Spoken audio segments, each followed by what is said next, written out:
people who are coming to the book, to this event, you've either read the book or you haven't, because maybe you haven't gotten the book, or you've gotten the book and you've read it.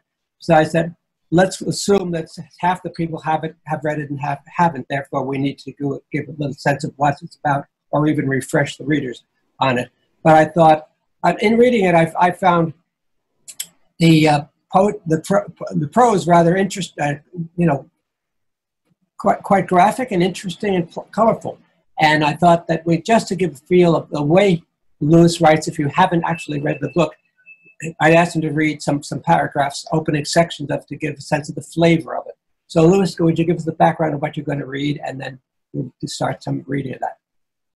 Well, the protagonist, Nuriye, is the daughter of an Ottoman general, and he has been demoted, but he's very much revered, and she's living in an old house that was the Pasha's mansion or residence. And at the beginning, we have a sort of a flashback. It's chronologically, it's more or less chronological, and it's organized by the 5 Muslim prayers of the day. Each decade is more or less. It's more or less corresponds to a prayer. There's a time before the prayer and the night after the prayer. So Nuriye has been informed. She's gotten the news that her friend, a poet, has been arrested by the police. And he's a leftist. This is during the Menderes time in the 1950s. And she goes to try to, if she can rescue him, but she knows that he's dead. She goes to his apartment, at least in the hopes of rescuing some of his poetry before it's confiscated. So she starts up with her friend Rafia. It's a rather tough character, woman friend of hers, accompanying her. She starts up a flight of stairs in an apartment building. On the ground floor, all was like what philosophers say the first state of things in the universe was: filth and chaos. Flies buzzed, struck the walls, and then struck against our faces in the dimness of the stairwell. As we toiled up the increasingly hollow darkness, we heard the voices of men, the shrill reply of women, and the wailing of babies from behind closed doors. In one place, there was the smell of cabbage stew, tainted by spoilt meat. In another, the stench of spilled rocket and urine drifting from an unseen corner of an ascending pit. We skip over, and she reaches the top. We stood at the open door of Shekip's room. A poor man's door is his last line of defense against the world. But Shekip's flimsy door had already been shattered, and the light of full day streaked out into the stairwell to blind us both, for now we were the only two. The caretaker had crept off with his tip before the police should see him, and left us squinting into a kind of narrow hallway where the form of a tall man in a suit and hat stood blocking the hot light and asking us in a harsh voice, "What are you women looking for in a dead man's rooms? The man you are looking for isn't here." Well, those are obviously, for anybody who's the one is a reference to Dante's, it's an inverted climb to the, instead of descent to hell, it's a climb to hell. And the other is a reference to the Christian gospel, to the women who came to look for Jesus in the tomb. But anyway, she doesn't find... You're saying there, Louis, that in other words, this 6-story building or so forth, you've kind of built the idea of Dante's... how is the connection with Dante there? The Dante is whereas Dante's universe was descending, and then ascending, but she's descending. She is ascending, but she's ascending to an inferno, to the room where the poet Shekip has been murdered. Okay, so we have kind of the feel of that.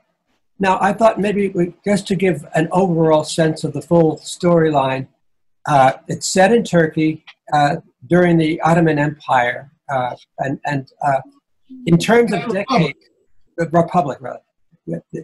What is the what are the decades that it's covering? It begins in what decade? Ends in what decade? Begins in 1909 and ends in 1973. And the main character is Nuriye. And it follows her life in that. And then you set it in, and you broke it up according to the hours. How did those hours work? They're the canonical hours of prayer, of the Muslim prayer, which are 5, and then there are 2 more. So there's 7 sections. The first section is the light before the prayer, or the night before the prayer, the 5 prayers, which are spaced there before morning, before dawn, about 1 o'clock, noon prayer, the afternoon, evening, night, and then the night after the prayer. And each of them corresponds roughly to a decade. They correspond to a phase of her life, to a time of day, and to a decade in human history. And what was the reason for structuring them around the prayers? I think anybody who grows up or lives for any time in a Muslim country, even if they're not practicing, the religion has the sound of the prayer call somewhat imprinted on their memory, on their consciousness. It's a way of dividing day and life, day and night.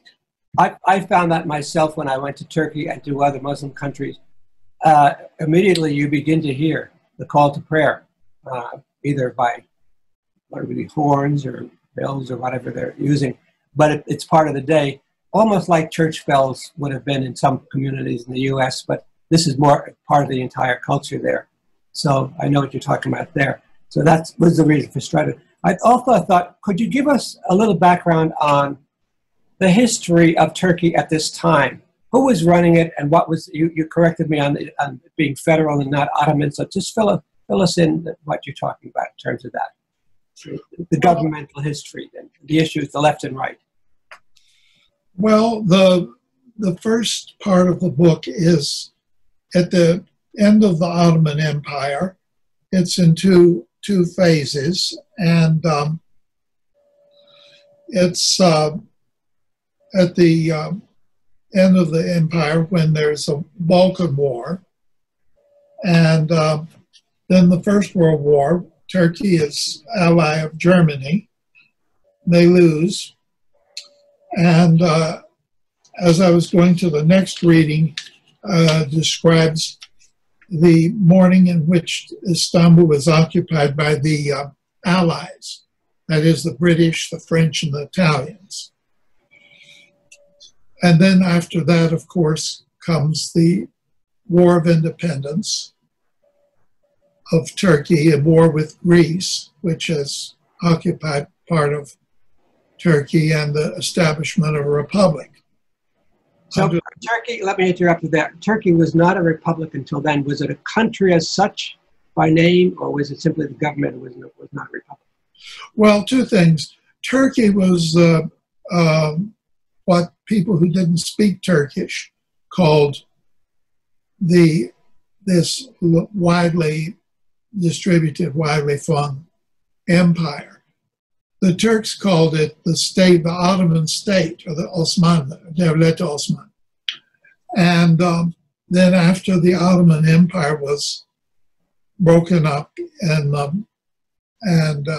became a much restricted area, what is called Asia Minor, a small bit of European Thrace,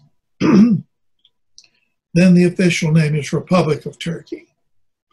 And Turkey was always used by in non-Turkish sources as a name for the empire, but the Ottomans, the Turks call themselves Ottomans. And Nuriye fitted it in. She was in the aristocracy. Was she what would she be considered a liberal versus progressive, or was she in between, or totally apolitical?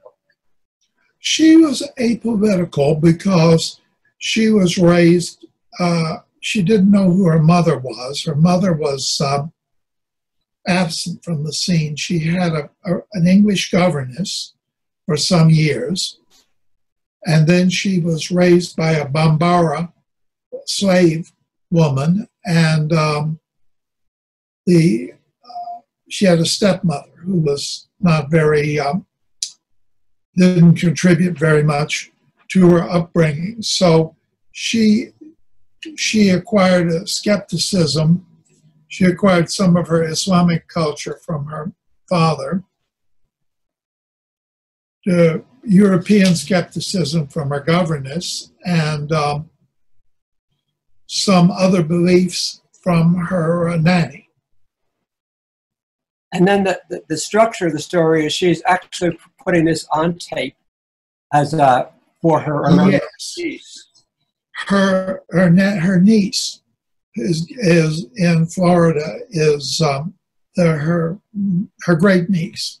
Her niece has moved to the United States, and the great niece is getting her doctorate in history and Middle Eastern history, and she's asked her aunt, they have shipped her, what was quite a novelty at that time, they shipped her a tape recorder. I don't know if anybody remembers these contraptions, but Nuriye likens them to a snake, and she has a lot of trouble with the tapes. So she's giving this, she's requested to give this information to to her niece, her great niece, as a source material for the great niece's doctoral dissertation. And what she's supposed to talk about is her brother, who is a politician.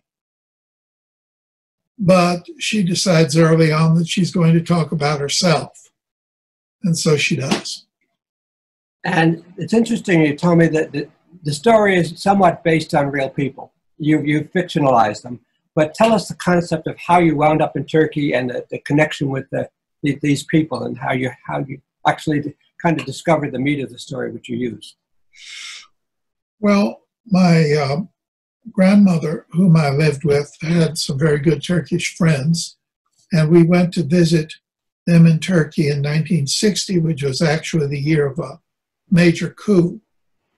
And I found the culture very warm, very human, and to me it was very interesting. And I wanted to go back, and I did go to university. I read at university in the philosophy department for 3 years. That's 65, 66, 67, went back and lived several times. When you were living there, then did you actually pick up the language, or was it you doing? Well, I had to pick up the language because that was the language of instruction, and I had 6 months to study, to go to a language course, mm-hmm. And then I had to work with it. And how did you come upon the people that led you to this story? There was a lady who lived several streets down from where I was living, from the apartment I was living in, and she was a widow, and she was the daughter of Sheikh al-Islam, which would be like a minister of religion under Sultan Abdul Hamid. She was very friendly to me and used to improve my Turkish and tell me her personal experiences. Actually, she's a historical character, but I don't think she's not it's not her biography. But you use, there's a dedication to her in the front of the book. what do you say in the dedication there? I don't know. Have a look here. Oh yeah, Okay. to Anisha. Fahinisa. Yeah. Fahinisa Hanum, which means Madame, Ottoman woman of natural nobility. And she actually is, there's an article in Wikipedia, I think it's in Turkish Wikipedia, might be in the English Wikipedia also, mentioning her, but this is not her biography or any. But still you use the information to create your own story there. Imagine this person. It's a fictional expansion. As you're going through the story, you said you chose also to use some of the magical approach in terms of well, first of all, you might call it, she is the narrator all the way through. So she's the voice.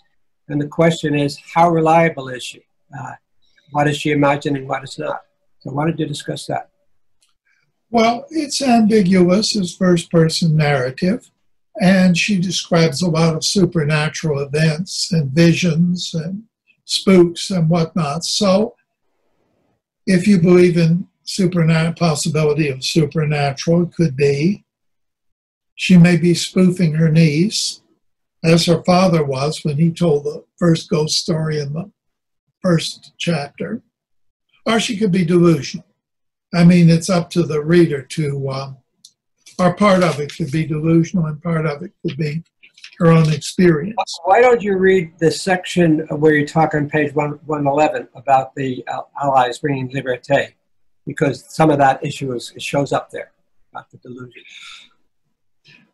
It's page 111. If you have it. First, the rattle of the Liberté's anchor chain and the shouts of the sailors from the shallows off Ortaköy disturbed my sleep.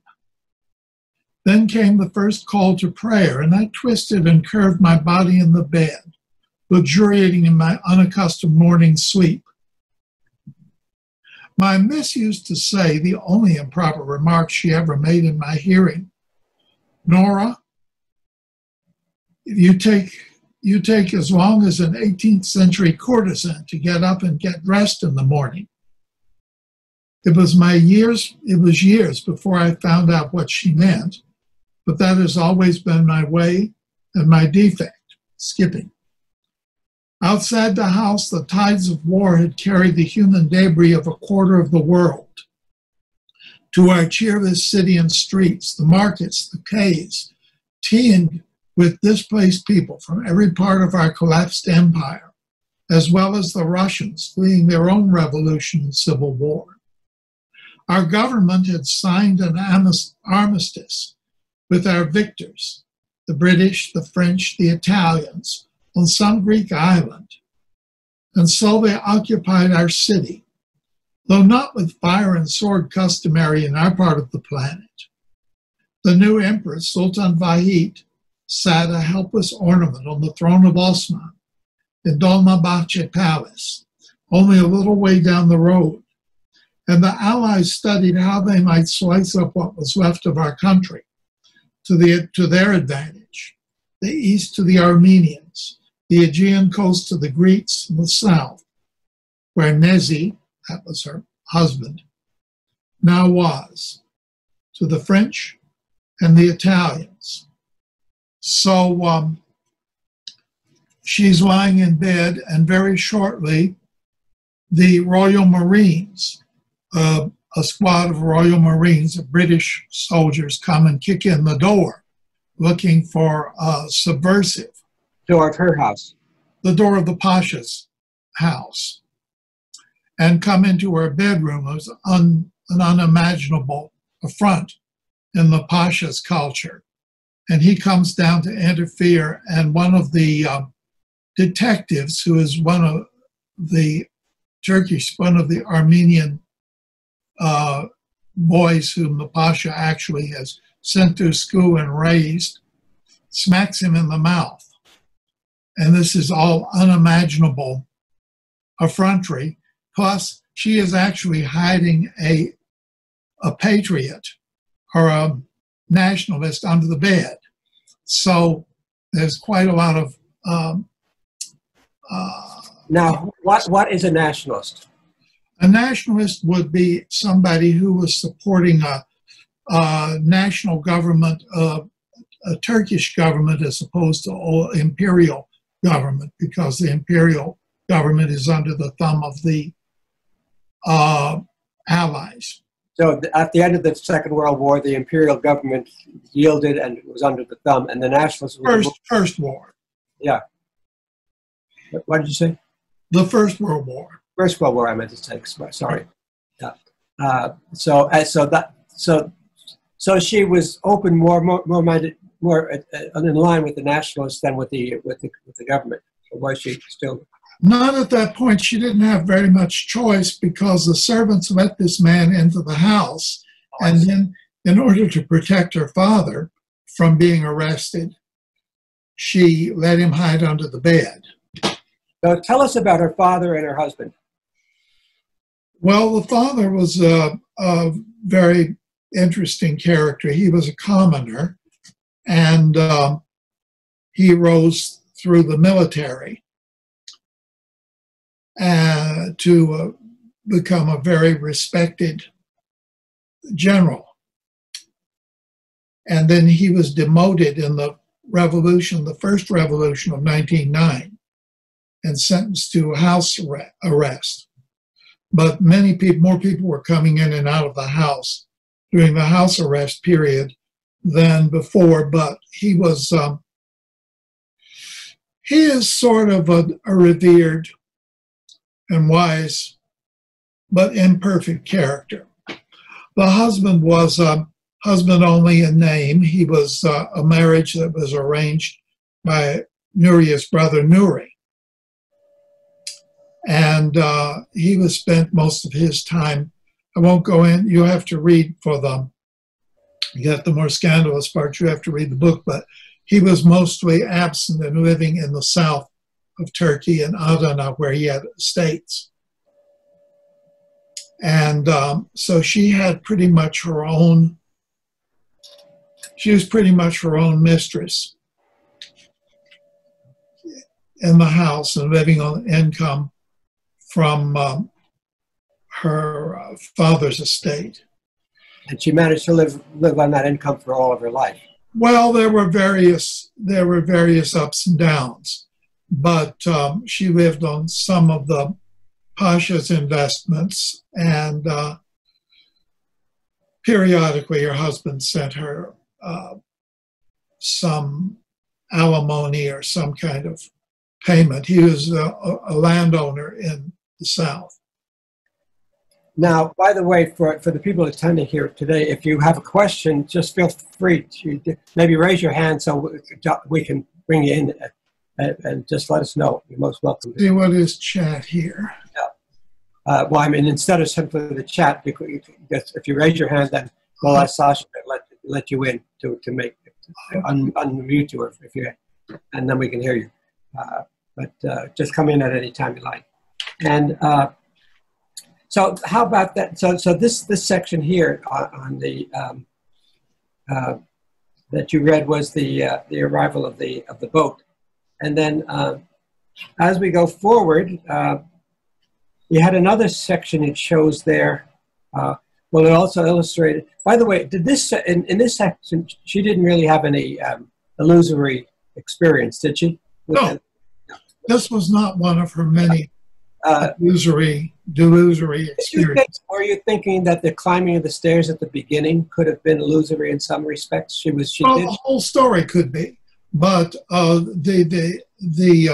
wasn't thinking of illusion in the case of the stairs, because she goes up there to physically rescue the manuscripts of the poet.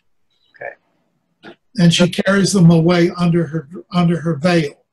So I wasn't thinking in those terms.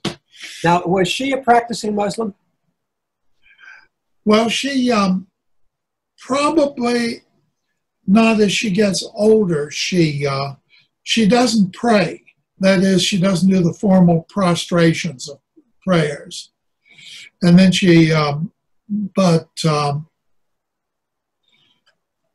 I think she does believe in the power of Allah, and she believes in a number of things, probably in the goddess of her nanny, of the African spirits too. So, that's not quite clear.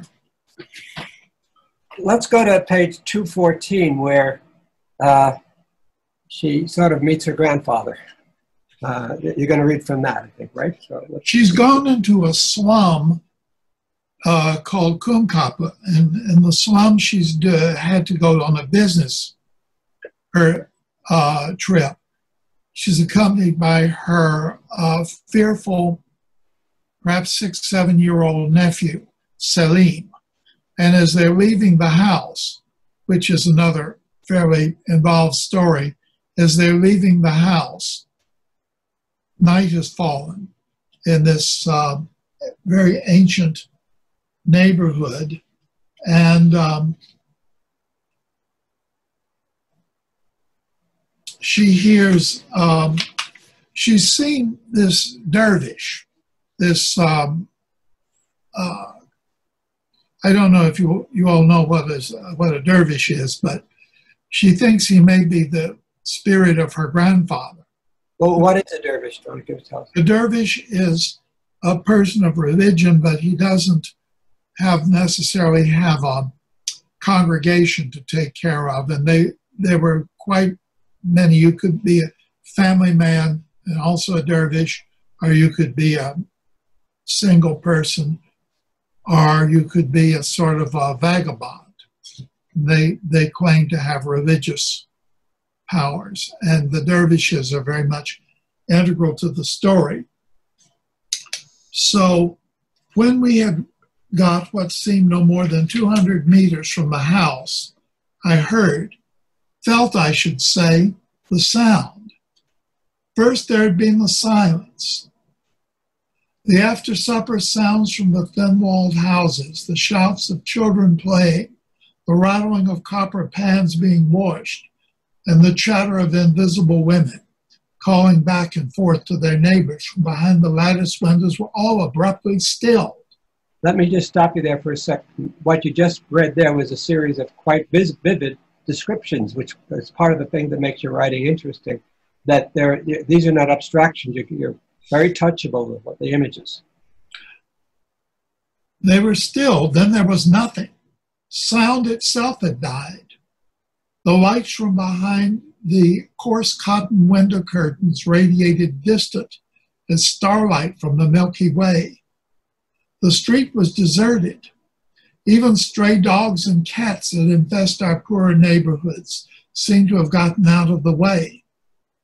The sound started with a whistling like the wind in a barren thicket, but the rubbish lay undisturbed in the gutter in the middle of the road, and I felt no breeze on my upraised hand. The sound grew, not in volume, but in power, till it was something like the crying of hundreds, no infinities of anguished children, a bit like the wailing of Kemal's unfortunate son. This was a retarded child that had been at the house where she had just come from. Selim pulled his little jacket over his head and buried his face under my veil in terror and clutched me around the waist so that I couldn't breathe more. I rebuked his cowardice because I myself was scared silly. Then I said, Selim, Jim, so forth and so on. And he asks her, were there bad genes? That is, genies too, Aunt Nuriye? He asked, pointing at the long shadow cast by the starlight across the lane. I looked up. A shape dressed in the long band garb of a Mevlevi dervish stood leaning on a staff, near enough to touch us. And then the dervish speaks to her in a parable and disappears. Now, you say that's connected with her grandfather? It's connected with her grandfather, but she doesn't know whether it is the grandfather or the dervish that he supposedly murdered on the road for his money when her grandfather was a robber in Bosnia. Oh. And later on he reformed and became a devout Muslim, but he was sort of like Robin Hood, except he kept it all for himself. So she doesn't know whether this dervish who appears, I don't know how many times, but she doesn't know whether the dervish is the dervish, the ghost of the dervish, or her grandfather, or perhaps Satan. Well, would it be accurate to say you're using it as a kind of a literary device, then the whole idea of not quite the unreliable narrator, but in other words, the narrator is filtering everything, and the reader has to decide, is the narrator know what they're doing? Is the narrator lying or fooling themselves? Or is the experience there? Or, you can go, is it anything? Which a lot of that was really opened up by James Joyce, I think, when he got into the stream of consciousness, where the mind goes from one thing to the other. And in his own prose, he didn't make the distinction. You just watched it going on in the mind. Now, I'm not saying you imitated Joyce there, but I think that's affected modern literature. And this idea of you don't have to simply have a totally reliable narrator. It's not necessarily a fault not to have a reliable. It could even be an asset. I think, yes, it probably goes back before Joyce, but I would say that the reader has to decide for him or herself. And you have a rather stronger version of that on page 235. Okay. About the refugee ship. Okay. Nuriye has lots of nightmares, and she has a armoire or a cupboard with a mirror on it in her bedroom. That has a long history, but she wakes up in the night and she hears, I'm trying to find the line, she hears the weeping of a woman. And she sees a shape of a boat in the mirror. The house is on the Bosporus, but a ship that large couldn't approach. Yeah, page 235, I have in here, the steamer was moored as near to land as could be, just at the ferry landing of Ortake Mosque, a place where vessels were never moored, since this would have interfered with ferry service. And in that strange stillness, there was a wailing of a woman that froze me in terror, so that I dared not stir in my bed. Do you want to continue from there? That's where it is. And yeah, that's, I don't know, shall I read some more of that? Yeah, we'll read a bit more there. I have heard weeping aplenty in my life, Eileen, but none like the crying of this woman. It resembled nothing the shameless sniveling of man's sympathy. Its passion extended even the screams of the burned children I had heard in hospital. She worked as a nurse for a while. The voice was of one, but the tormented declared was of many. The other voices of the Istanbul night were still. No clang of the buoy bells in the channel. No watchman's whistle, no howling of night dogs, only the wailing of the woman. This was not the sound of the abyss that I had heard in the alley in Kumkapı. That was what we just previously read. This was a human sound, but one at the limits of pain. Now that's a very interesting play with the whole idea of sound and voice and what you're hearing. Very rich thing. I liked it, the way you did it there. And it's about this ship then. Tell us about the ship. Well, she didn't know about the ship. She asked the sailors and the gardener in the morning about a ship, and they said no ship that size could have approached the mansion because the harbor now has been silted up for 20 years. Then later she reads in the London Times in some other source about the Stroma, which was I think it was a Romanian ship that was carrying refugees from Germany. This is 1942, about 1942.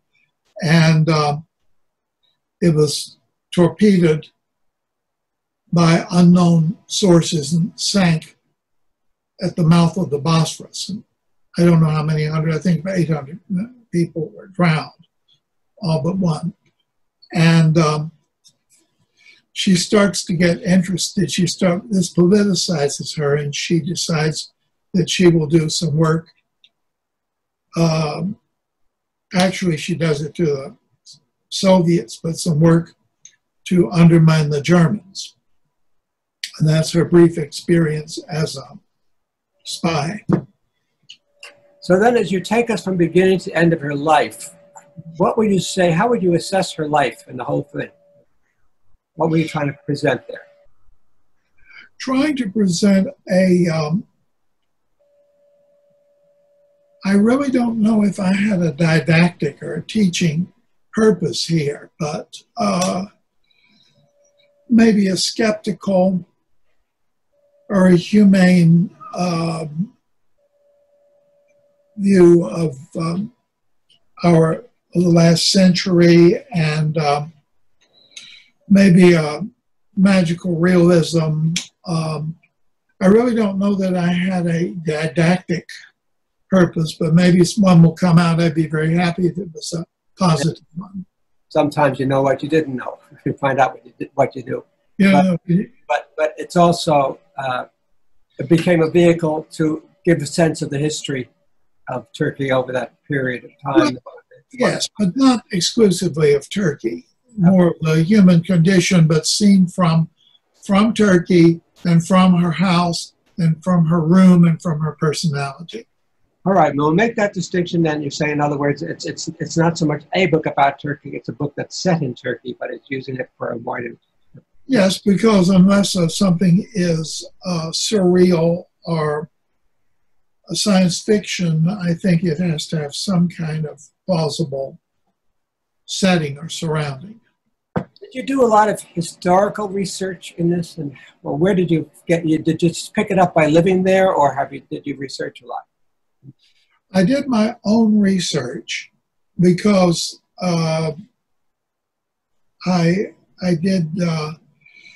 can't say that I have actually done the research of a professional historian. I do have a master's degree in history, and my major was Middle Eastern history, but just over the years I read a lot of material, and I also have the anecdotal information from Farinisa Hanım and some other older people. How long did it take you to write the book, or when did you start and when did you finish? Writing, probably I started about 30 years ago. I had the basic structure of the book. I tried to get it, I made attempts to get it professionally or commercially published. And then about a year and a half ago, I went back to it. And here it is, what it is, you know. And you have a beautiful cover there. Tell us about the cover. Well, the cover was done for me by a friend who is a graphic design studio, and his name is Michael Huffner, and make a plug for him. Why not? It's a graphic. He did that, and he also did the placement of the maps. And the snake that did not die? Did not die. He probably didn't die either, because he is the emblem of the world. Michael is Studio 202 design. So that's a plug for you, Michael, if you're around. And I think that covers most of what we had planned to talk about. Is there anything else you would like to say about the book?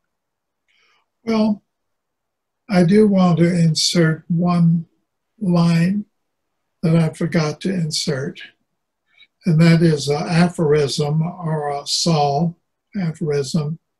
Don't ask a question if you're not prepared to hear the answer. And Nuriye was not prepared to hear some of the answers about herself and her family, but Nuriye does wind up hearing the answers, even though she didn't want. She ends up hearing answers that the big one was about her mother. Tell us about that. That's in the book. Nobody would discuss her mother, but finally, when she is having a conference with the Armenian agent, the secret agent who also knew the family, in an Armenian graveyard, she said, but you know, nobody, none of the servants, none of the family will tell me. And he said, oh yes, she was the woman who had been unfaithful to the Pasha. And instead of having her strangled, he had her made a servant, a slave, and wash the laundry and look up. She could look up at the children on the balcony once a week. And that was her life sentence. So Nuriye finds out more than she bargained for in several instances.